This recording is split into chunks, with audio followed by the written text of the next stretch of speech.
4h30 du matin, là où on vit la nuit. Nous sommes sur le boulevard Pie-IX, dans Montréal-Nord.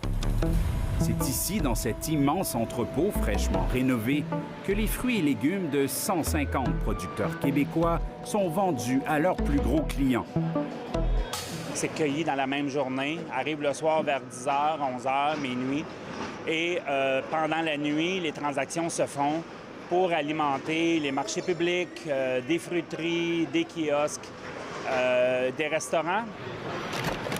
L'agriculteur Michel Soriol loue un espace qui lui coûte 40 000 $ pour toute la saison.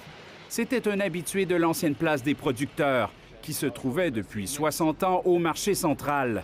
Selon lui, ce nouveau lieu, ouvert en juin, est idéal pour les légumes parce qu'il est réfrigéré. Et de parfaites conditions. On a des températures de 10-12 degrés Celsius et on a aussi des températures de 2 degrés Celsius.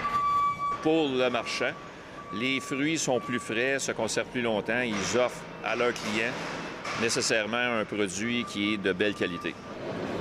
Certains trouvent même qu'il y fait trop froid, ce qui a au moins l'avantage de tenir éveillé. Pierre Bastien vend ses légumes de 22h à 8h le matin, 6 jours sur 7 depuis 37 ans. Oh, c'est plus qu'une nuit blanche. On travaille plus que... Vous dormez quand? On dort le jour, quand on arrive vers 10h, 11h, jusqu'à 3-4 heures. Ses clients sont fidèles. À 80 c'est toujours commandé d'avance, puis on sait pas mal où on s'en va. On cueille, on vend la journée même. Fin de semaine, c'est plus fort, fait que t'en mets plus. Au début de semaine, t'en mets moins, c'est normal. Comme c'est la fin de la saison et que des restaurants sont aussi fermés en raison de la pandémie, il y avait cette nuit-là 3 fois moins d'action qu'une journée normale d'été. Parmi les clients rencontrés, Rita Hébert, qui vend des produits dans un kiosque à Laval.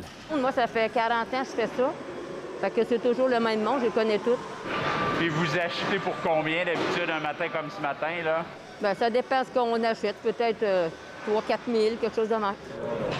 Il y avait une autre habituée, Mylène Nadon, qui a un kiosque à l'île Bizarre. Moi, ouais, toutes les nuits. Toutes les nuits depuis combien de temps? Bien là, tout l'été, mais sinon toutes les années depuis que j'ai 16 ans. Le nouvel espace est bien, dit-elle, mais un peu moins bien situé. J'appréhende beaucoup qu'il n'y aura plus de COVID, mettons, que ça revienne comme avant, la circulation, c'est sûr, ça va être l'enfer. Puis il va falloir revenir plus tôt encore. Mais comme les autres ici, elle fait son travail dans le plaisir. Fière aussi de vendre des produits locaux. En fin de semaine, c'est plutôt des affaires, les légumes d'automne là, qui vont se vendre, pommes de terre, patates sucrées, les choux de Bruxelles, puis des canneberges, tout pour tous des produits du Québec quand même. C'est la place à venir. Malgré la pandémie, une météo parfois difficile et un déménagement, l'Association des producteurs maraîchers du Québec est satisfaite de la saison qui s'achève.